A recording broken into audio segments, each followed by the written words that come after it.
Bismillahirrahmanirrahim. Assalamualaikum, hai saya Isyuk dan seperti biasa Santai Chill akan bawakan pengalaman kisah misteri. Tepat pada pukul 12 malam. Dan then tiba-tiba dia pun pegang tangan orang kat belakang. Allah.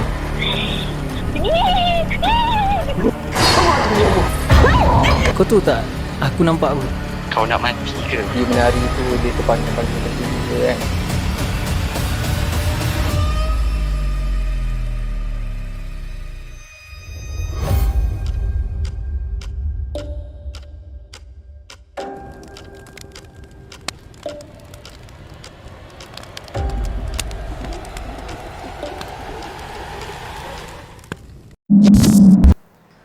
Okay guys, macam kau nampak hari ni aku seorang.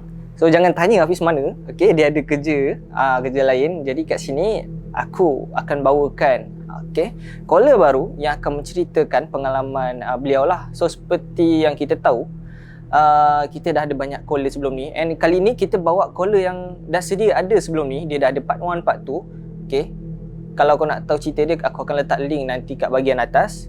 Siapa agak-agaknya kali ni. Sebelum aku beritahu, jangan lupa like, share dan subscribe untuk tanda sokongan anda kepada kami. Dan yang mana dah subscribe, thank you so much. Yang mana belum join our membership for RM5 untuk sebulan, boleh join sekarang. Tak ada paksaan. RM5 je geng, tak mahal. Okay, rasa nervous pula nak dengar cerita yang kali ni. Okay, sebab sebelum ni cerita dia agak meremang geng. Siapa kat sini kita nak dengar. Assalamualaikum. Waalaikumsalam warahmatullahi. Siapa di sana? Kak Lin dari Sabah. Kak Lin geng dari Sabah. So seperti yang mungkin korang yang dah pernah dengar and follow cerita Kak Lin nombor 1, 2 tahu macam mana jalan cerita Kak Lin. Dan kali ni berbeza sikit sebab kita sebelum ni dengar pengalaman pekerjaan apa semua kan. Kali ni pengalaman PKP guys. Jadi kita nak dengarkan cerita pertama daripada Kak Lin. Okey, Kak Lin boleh ceritakan pengalaman yang pertama. Bismillahirrahmanirrahim. Wa qur rabbi a'udzu bika min hamazatis syayatin wa a'udzu bika rabbi an yahdurun. Dan katakanlah, wahai Tuhanku, aku berlindung kepadamu dari hasutan syaitan-syaitan, dan aku berlindung kepadamu, wahai Tuhanku, supaya syaitan-syaitan itu tidak menghampiri. Okey, bismillahirrahmanirrahim. Semua orang tahu kita seluruh Malaysia mengalami pandemik COVID-19 kan. Jadi seluruh kawasan termasuk negeri Sabah kena PKP, PKPD dan PKPB. Dan begini ceritanya, kakak ni kami mempunyai sebuah rumah di taman yang lain, bukan taman yang sama tempat kakak tinggal ni lah. Rumah tu dulu kami jadikan sebagai homestay. Tapi semenjak pandemik COVID ni memang tak adalah permintaan untuk menyewa homestay, memang tiada lah kan. Memang semua terkesan lah dengan sebab COVID ni kan. Dan satu hari suami kakak bagi tahu, jelas tak suara kakak? Jelas. Suami kakak bagi tahu yang dia nak ajak lah pergi rumah tu. Dia cakap, marilah kita pergi sana, lama dah tak bersihkan rumah, dia cakap. Jadi saya cakap, kan agak-agak macam setahun juga kami tak pergi tengok tau rumah tu. Okay. Jadi kita orang pergilah di rumah ni. Kakak, suami serta 3 orang anak kakak, ada 3 orang lah dengan kakak sekarang yang nombor 2 tu dia sekarang praktikal dekat Tawau ni, dekat Sabah. Dan yang seorang baru lepasan SPM, yang seorang masih tingkatan 3 lah. Jadi mula-mula sampai rumah tu tiada apa-apa yang berlaku, hanya bersihkan kawasan rumah. Kakak bersihkan di dalam rumah dan anak-anak pun ikut serta lah dengan aktiviti pembersihan tu. Sampailah ke maghrib, kita orang stay lah. Suami cakap nak bermalam 3 malam lah, ceritanya macam tu di rumah tu kan. Jadi bila lepas maghrib dah makan apa, anak-anak pun cakap tak mau tengok TV. Diorang cakap sebab rumah ni yang kami jadikan homestay ni dia lengkap dengan perabot kan. Memang komplit lah. Jadi diorang cakap diorang nak naik lah, nak pergi tidur. jam menunjukkan jam 9 malam. Suami pun macam tu, dia mungkin kepenatan, dia naik lah juga. Jadi kakak masih lagi nak stay di dapur lah, bersihkan apa yang patut kan, sebab pinggan mangkuk pun berhabuk. Dia kakak lap yang dalam kabinet tu. Sampailah pukul 10.30 macam tu, tiba-tiba kakak tercium bau pandan, daun pandan. Okay. Jadi kakak terfikir, macam orang masak kuih pula rumah ni. Kakak cakap macam tu lah. Ini perasaan normal lah kan. Kita kadang-kadang mungkin jiran ke macam tu. Kakak cakap, takkan orang tengah malam nak masak kuih sampai terhidur dalam rumah. Tapi baunya terlampau kuat. Jadi kakak, mula-mula kakak buat tak tahu siap lah. Sampai jam 11 tu tak senang hati. Kakak pergi jalan cari punca bau tu. Kakak ikut, rupanya bau tu dekat bilik, dekat tandas tu. Kat rumah kita orang ni ada 4. Okay. 1 dekat bawah, 3 di atas. Jadi yang bilik kecil dekat bawah tu lah yang berbau sangat, bau pandan tu. Dan bila kakak makin pelan-pelan kakak dekat pintu bilik tu, kakak nak buka tombol tu kan, kakak dengar suara tau. Suara dia tu seolah-olah macam menyanyi, macam juga menangis dan seperti mendodoikan sesuatu. Jadi kakak cakap, bilik ni baru kakak perasan yang kami tak ada masuk bilik tu. Masa siang tu lah, tak ada seorang pun pernah masuk nak bersihkan bilik tu. Tapi bilik tu memang ada katil lah. Katil, semua almari. Dan bila kakak nak buka, tangan ni nak buka tau. Kakak dengar suara dia macam ni tau, lagu dia tu. Dia nyanyi. Macam tu lah suara dia. Meremang. Kakak bercerita ni pun kakak meremang tau. Lepas tu kakak, Astaghfirullahalazim. Kau cakap Allahu Akbar. Kakak pelan-pelan jalan. Terus kakak berteriak lah, panggil suami kan. Abang. Kakak lari ni tak ingat sudah tangga tu berapa langkah. Kakak naik ke atas. Kakak cakap, abang bangun. Kakak tepuk-tepuk suami. Dia cakap, kenapa? Masalah tak nak explain kan dengan suami kakak. Tiba-tiba anak dara kakak yang 2 orang tu berteriak. Diorang keluar dari bilik. Dia cakap, Umi, Abah. Dia cakap macam tu. Jadi lari dengan muka pucat. Dia masuk dalam bilik kami. Masuk dalam bilik master bedroom. Dia cakap, Umi, Abah. Dia cakap, tadi bilangnya kami sudah tertidur. Tiba-tiba rasa macam ada rambut terkena muka kami. Dia cakap, bila buka muka Mi, ada perempuan Mi melayang Mi. Dia cakap, dia melayang tu. Dia cakap, dia macam mana nak cerita ya, dia bukan macam terbang, dia macam menghadap kepada anak kakak. Jadi rambut tu jatuh lah kan. Lepas tu dia orang menangis bergetar. Kakak cerita pun bergetar. Dia orang nangis kan. Dia orang 2 orang takut berpelukan sesama sendiri. Dia cakap Allahu Akbar. Kakak cakap pasal suami bergeraklah pelan-pelan pergi bilik pos, kasih bangun anak bujang kakak yang bilik nombor 2 tu, bilik nombor 3 yang di atas tu. Dia lain nak tidur, bangun kan. Dia bangun. Lepas tu abangnya cakap, suami cakap, sini bilangnya, mari sini. Jadi dia macam mata pun orang cakap baru bangun kan. Dia tertidur awal malam tu kan. Jadi kita orang dengar suara. Suara tu dia menangis macam perempuan. Macam tu dia menangis. Suara tu dari ruang tamu sampai di bilik tempat anak kakak tu. Dan bau yang mula-mula kita cium, bau pandan tu kan, bertukar bau macam bau bunga kemboja. Dan suami azan, minta anak kecil, anak bungsu kakak yang 15 tahun tu azan, suami kakak baca ayat kursi lah. Betul kakak pun ikut dia baca lah. Anak yang perempuan ni memang diorang tak boleh dah nak membaca apa. Lepas tu suara dia mengilai, macam tu lah. Dia ketawa kan. Lepas tu hilang. Dan sudah senyap. Senyap tiba-tiba rasa macam aman sedikit. Anak-anak pun semua tidur dalam bilik kakak. Jadi kakak tak dapat tidur dengan suami. Kita orang buat solat tahajud lah kan. Sambil baca Al-Quran apa. Tengah baca Al-Quran tu, dia buat hal lagi. Dia ketuk pintu bilik kita orang. Tuk. Ketuk pintu macam tu. Yang ni satu family jadi, sedar? Dengar. So anak-anak pun bangun lagi. Lepas tu dia ketuk sambil dia cakap, dia macam bercakap tau. Dia cakap apa? Dia cakap macam dia cakap sesuatu. Dia cakap, ini aku punya. Dia cakap, ini rumah. Macam dia cakap rumah dia lah. ni rumahku. Dia cakap rumahku. Lepas tu dia menyanyi. Dia macam lagu tu, macam yang dekat bawah kakak dengar tu, dia macam rewind balik lagu tu. Lepas tu dia ketawa, lepas tu dia nangis. Macam tu ulang-ulang balik. Sampai pukul 3 pagi. Lepas suami kita orang baca Al-Quran, kakak baca Al-Quran, kakak tak layan sangat lah yang dia mengetuk-ngetuk tu. Suami buka pintu kan, tak ada benda tu. Lepas tu suami turun bawah, hidupkan lampu semua, masuk bilik bawah tu. Suami azan dekat penjuru bilik tu. Dan sampai jam 6 pagi, Alhamdulillah tak ada apa-apa lah. Lepas tu esok paginya suami jalan sebentar kan. Masa tu kita orang dalam tempoh PKPB kan. Jadi kita orang boleh panggil lah yang ustaz, seorang ustaz ni dari masjid, sahabat baik suami saya lah, datang ke rumah. Jadi beliau pun membaca, dia pergi, mula-mula dia masuk tu kan. Masa dia nak masuk siap pun, dia sudah baca Assalamualaikum wa ala ibadillahis solihin. Dia cakap macam tu. Pintu dekat bilik bawah, bang, macam tu.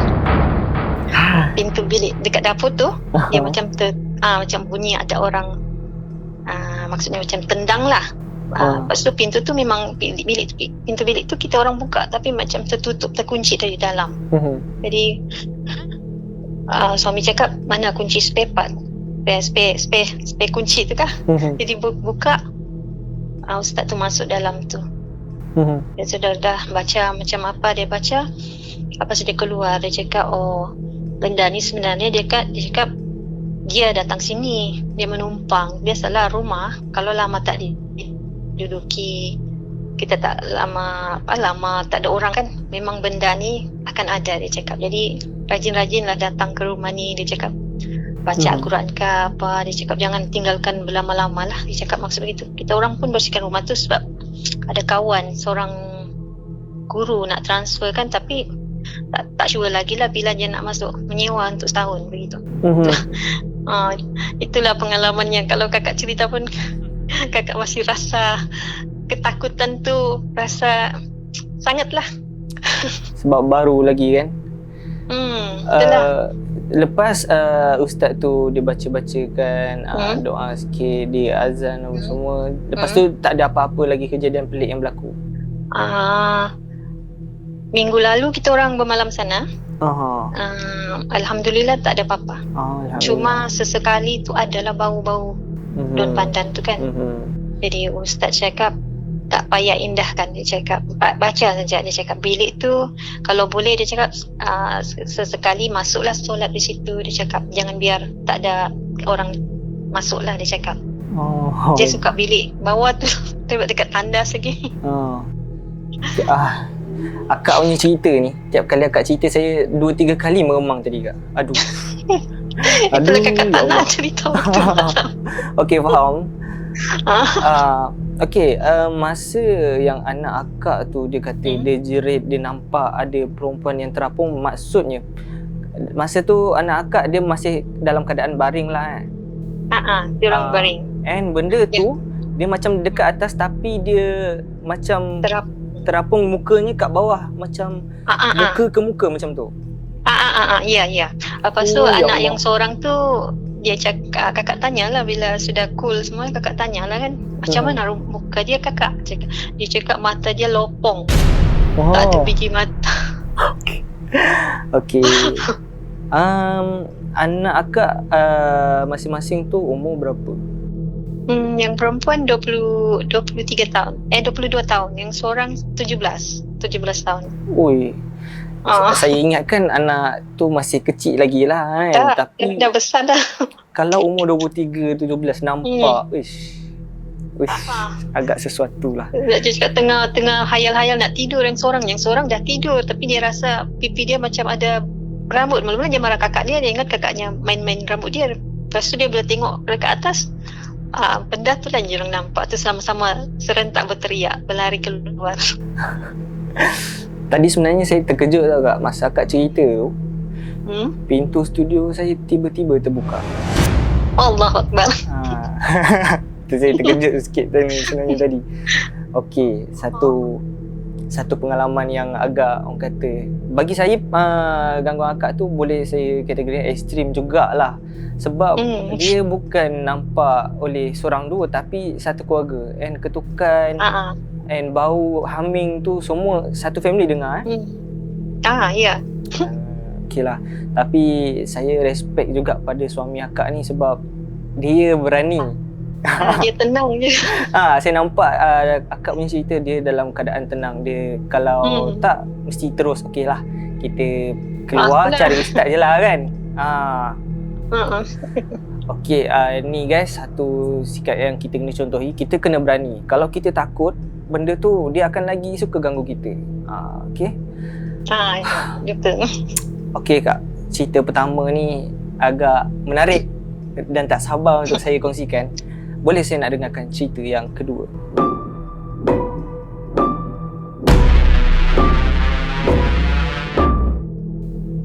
Cerita kedua ni zaman kanak-kanak boleh ke? Boleh. Masa tu kakak umur 9 tahun. Dia bapak kakak kan memang selalu travelling. Sebelum dia kerja dekat Sarawak dulu tu, dia kerja dekat Sandakan. Sandakan. Dan rumah kita orang tu dia ada tiang dia tinggi tau. Kita orang panggil bawah kolong kan. Tinggi sebab kadang-kadang banjir dekat beluran Sandakan Nangoh. Orang tahu tu. Orang Sandakan pasti tahu Nangoh. Jadi masa tu cuti sekolah. Jadi kakak malam ada keluarga lah juga dari Tawau datang, dan saya umur kakak masa tu 9 tahun, adik umur 5 tahun. Jadi malam tu kita orang bergaduh. Kita orang bergaduh rebut bantal. Okey. Bantal guling ni. Dah pukul 10 malam kan, mak bising lah. Sudahlah, dia cakap. Jangan bising, dia cakap. Tak lama mati lampu sebab masa tu tempat kerja tempat tinggal kami tu asal pukul 12 malam akan mati lampu sebab kita orang sambung pakai generator company punya kan. Jadi pukul 12 memang gelap lah. Mak cakap tidurlah, jangan bergaduh. Tapi kita orang bergaduh sampailah menangis-nangis. Adik kakak ni menangis, kakak pun menangis, rebut nak bantal tu, dia pun nak juga bantal tu. Jadi mak cakap, kamu bising, nanti kamu dengar ada momok. Mak cakap gitulah. Jadi kita orang ketawa sajalah, kita gelakkan mak kan. Tahu lah budak-budak kan mana lah percaya benda-benda hantu ni kan. Betul. Jadi jelas sudah jam 12 malam, lampu pun padam, hanya berbekalkan lampu pelita yang tahu kan, lampu pelita dulu-dulu tu. Pakai minyak tanah tu. Jadi kakak sudah terlelap, adik pun sama juga. Semua orang lelap lah tidur. Dan tiba-tiba macam jam dinding yang berbunyi yang zaman dulu yang bunyi ting-ting macam tu kan. Kakak kira pukul 3 pagi. Dan kakak anjing pun dekat bawah kolong menggonggong-gonggong. Lepas tu tiba-tiba kakak dengar suara kakak dekat bawah kolong tu. Suara kakak bawah kolong? Suara kakak, seperti suara kakak bergaduh. Apa yang kakak cakap dekat dalam rumah malam tu yang bergaduh dengan adik, begitu juga yang di bawah kolong tu cakap.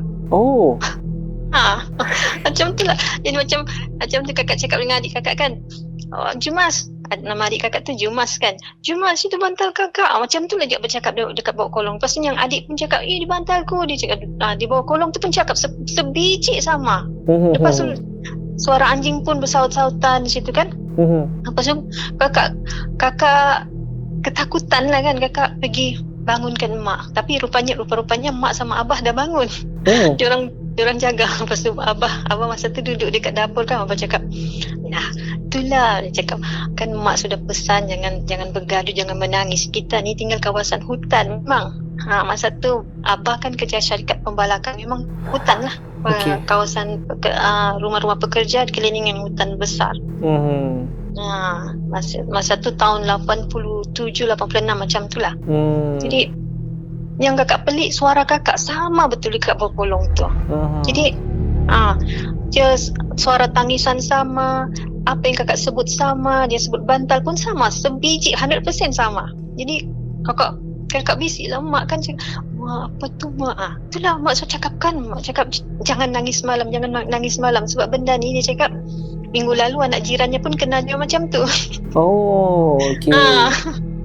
Jadi itulah pengalaman yang seram juga lah masa kecil tu. Lepas tu esok macam pagi-paginya tu kakak dengar lah mak cerita dengan jiran kan. Dia cakap anak aku semalam bergaduh, dia cakap. Lepas tu dekat bawah kolong pun ada. Itulah kak. Lepas tu rupa-rupanya ada makcik-makcik tua tu cakap memang dekat hutan ada sejenis jin tu, kita panggil apa, pontianak tanah dia cakap. Okey. Dia akan mengajuk suara budak-budak nangis. Dia cakap apa-apalah suara yang malam kalau yang buat bising, dia cakap dalam hutan. Tapi wallahualam, tapi itu memang real kakak alami masa kecil-kecil dulu. Maksudnya kat sini Kak ingat masa tu mak ayah dah tidur, rupanya diorang pun dikejutkan dengan bunyi itu. Ya, betul. Okey. Suara tu maksudnya kuat lah. Kuat. Sebiji macam suara kakak. Oh, okey. Nasib baik dia tak ada gelak-gelak ke, tak ada Nah, tak ada. Cuma nangis tu samalah. Okay. Sama betul suara tu. Lepas tu terus tak bergaduh lah malam lain. Dia macam apa orang cakap, dia kopi betul perbualan kakak dengan adik tu. Ini first Tangis time saya dengar hantu dia seolah-olah mengejek balik apa yang kita cakap. Itulah. Okay. Jadi apakah dia tu ya? Apa dia? Masalahnya macam mana dia boleh ingat satu-satu tu. Okey. Ush guys. Ini seram ni. Ya Allah, tak tahu nak cakap macam mana lah. Okey Kak. Akak punya cerita, yang pertama saya dah meremang, kedua meremang lagi. Ya Allah. Okey Kak. Ini kita nak dengar yang ketiga.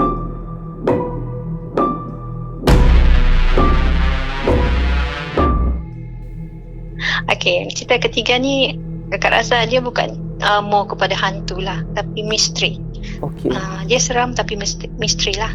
Dia terjadi masa anak kakak umur 2 tahun kena tahan dekat ward. Pertama kali kakak berhijrah balik ke Tawau ni lah, masuk hospital Tawau. Anak kakak demam, dia kena demam demam sawan panas tu kan. Jadi kita orang bawa lah pergi hospital jam 8 malam.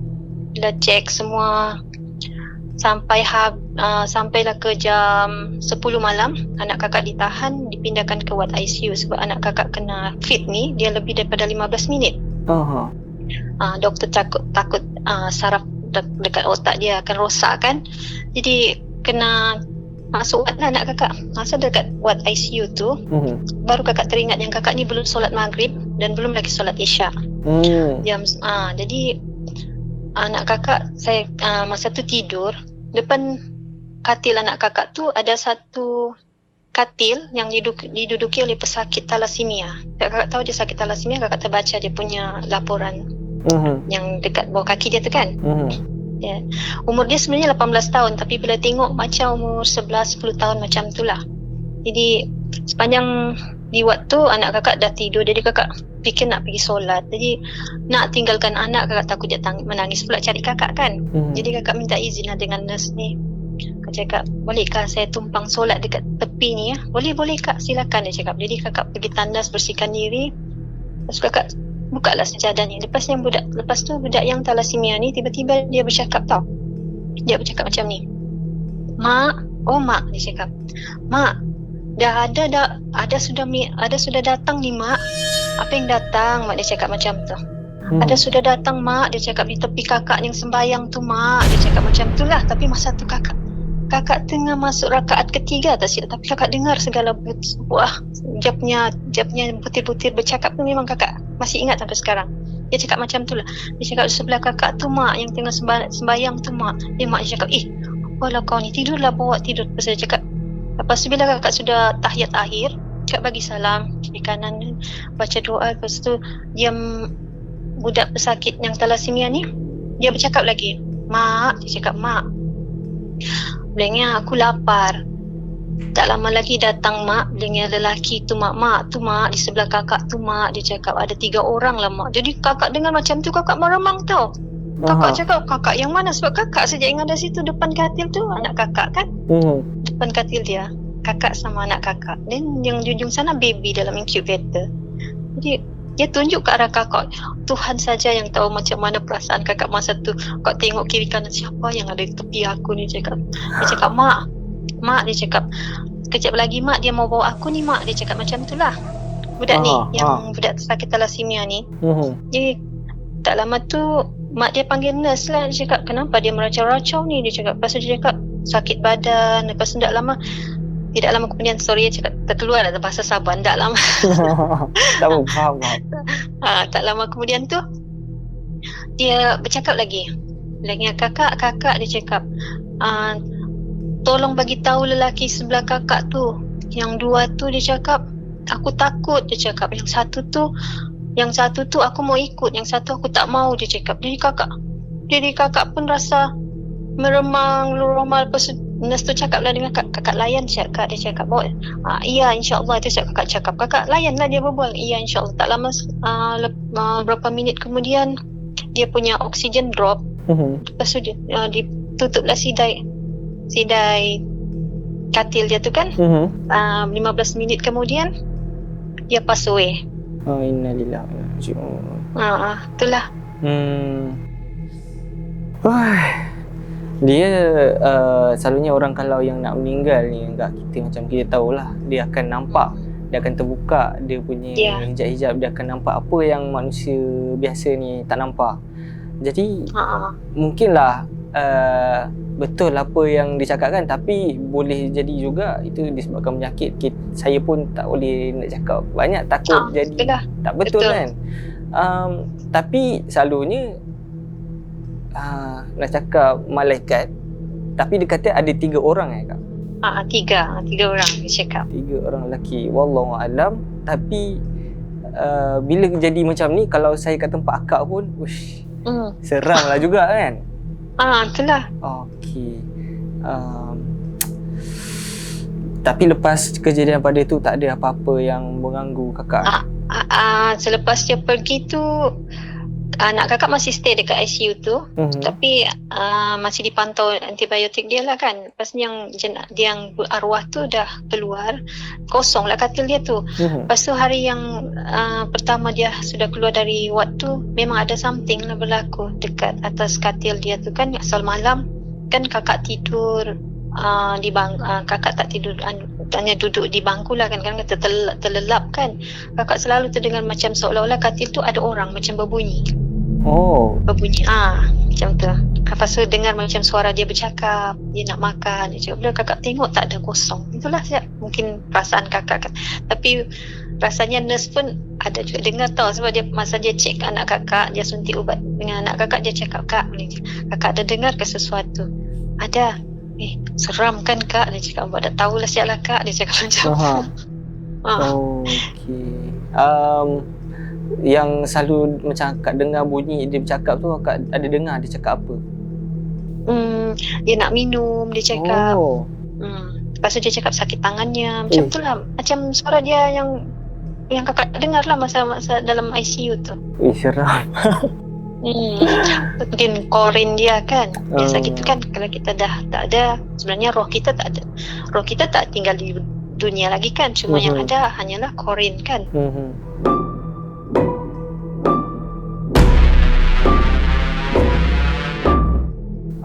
Ni mertua kakak bawa teksi kan orang dia. Jadi dia pernah bawa teksi, dia tumpangkan seorang Cina, Amoy. Nak balik, dia cakap minta hantar ke Batu Empat. Dia cakap kawasan Batu Empat lah. Nanti dia bilang sampai, dia beritahu. Jadi bila sampai, mertua pandu, dia drive. Bila sampai, dia cakap dekat mana tinggal ya, nanti kasih tahu ya. Dia diam siap perempuan ni. Jadi bila sampai ke kawasan perkuburan Cina, tak ada rumah. Dia cakap dekat sini pakcik. Bila turun, dia bagi bapak mertua saya duit. Bapak mertua saya ambil lah kan. Lepas tu masa nak pulangkan baki dia tu, dia bagi duit besar tau, dalam 100. Nak bagi pulangkan duit dia tu. Bila nak panggil-panggil, jalan je perempuan ni. Jadi mertua pergi kejar. Bila mertua pergi kejar, lepas tu perempuan tu berpaling, nak tahu muka dia macam mana? Muka dia muka Kak Ponti. Alamak. Jadi mertua lari secepat mungkin masuk dalam teksi.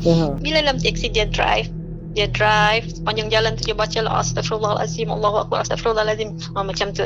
Dengar mengilai lah, mengejar dia. Lepas tu bila sampai dekat rumah, dia masih duduk lagi dalam teksi dia tak naik terus atas rumah. Dia celup poket dia yang duit tu kan. Bila tengok duit Cina, duit Cina mati tu. Itulah ceritanya. Oh. Okey, Pengalaman seram mertua. yang kejadian ni jadi waktu bila? Setahun yang lalu. Setahun yang lalu. Tapi dalam waktu malam lah. Malam. Pukul 11 malam. Ini yang seram dengar. Okey, masa bapa mentua Kak Lin dia bawa tu memang dia ceritakan yang bunyi tu kejar atau dia nampak benda tu ikut? Benda tu ikut. Oh, okey. Dia ada beritahu tak dia atas kereta ke ataupun dia terbang ke? Tak. Dia tak ikut sebab mertua mungkin ada baca kan. Oh, okey. Cuma suara mengilai lah kuat dia cakap. Okey. Lepas tu mengilai dia tu yang peliknya tu serentak dengan macam bunyi yang tu, yang tung tung tung tung tung macam tu. Oh. Kan kalau Cina bayang tu ada bunyi macam tu kan. Kalau macam kematian pun ada juga macam tu kan. Macam tu lah serentak dengan bunyi macam tu. Oh, okey. Pontianak tapi dia main duit Cina, geng.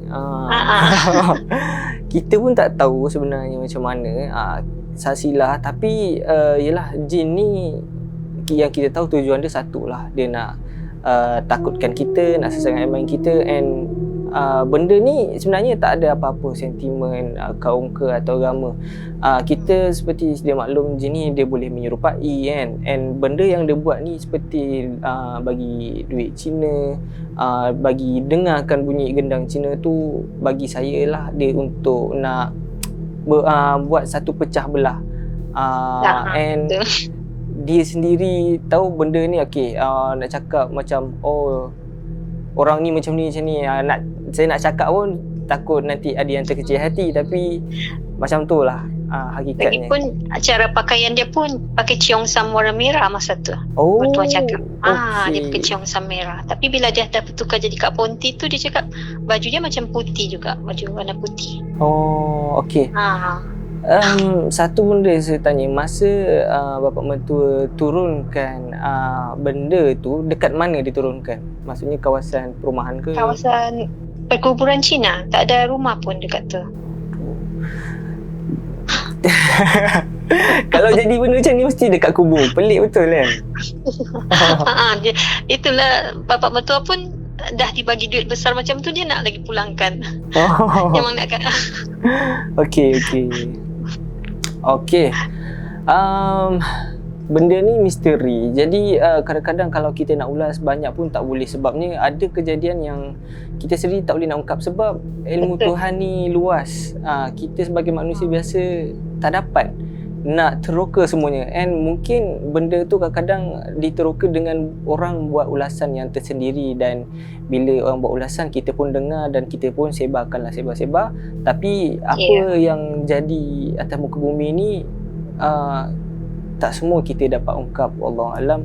Seperti kita tahu pun saintis pun ada cakap kita hanya kaji berapa persen je daripada 100% isi bumi ni.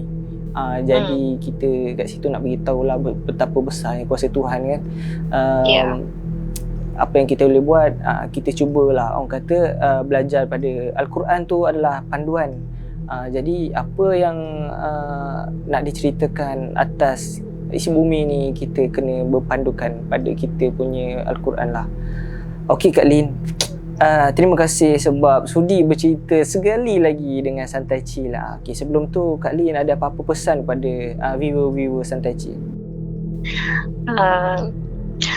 Cuma pesan kakak, nak percaya boleh, tapi jangan lebih taksub lah percaya. Benda ni, kita di dunia ni kita yang manusia, mereka pun juga ada kan. Betul. Satu lagi, stay safe. Betul. Dengan kes sekarang meningkat 11,000, itu pun seram juga Kak. Betul. Okey. Jadi guys, lagi satu lah kan, pada ni pesan pada buat viewer, macam Kak cakap tadi, nak percaya boleh, jangan taksub. Lagi satu, kalau tak nak percaya apa yang pencerita ceritakan, itu terpulang. Mungkin bukan korang yang melaluinya. Jadi kita kalau rasa kalau tak percaya, kita hormat cerita tu. Okey guys, sampai situ saja video untuk kali ni. Sebelum tu jangan lupa like, share dan subscribe. Yang dah subscribe, thank you so much, dan jumpa lagi pada video akan datang. Assalamualaikum.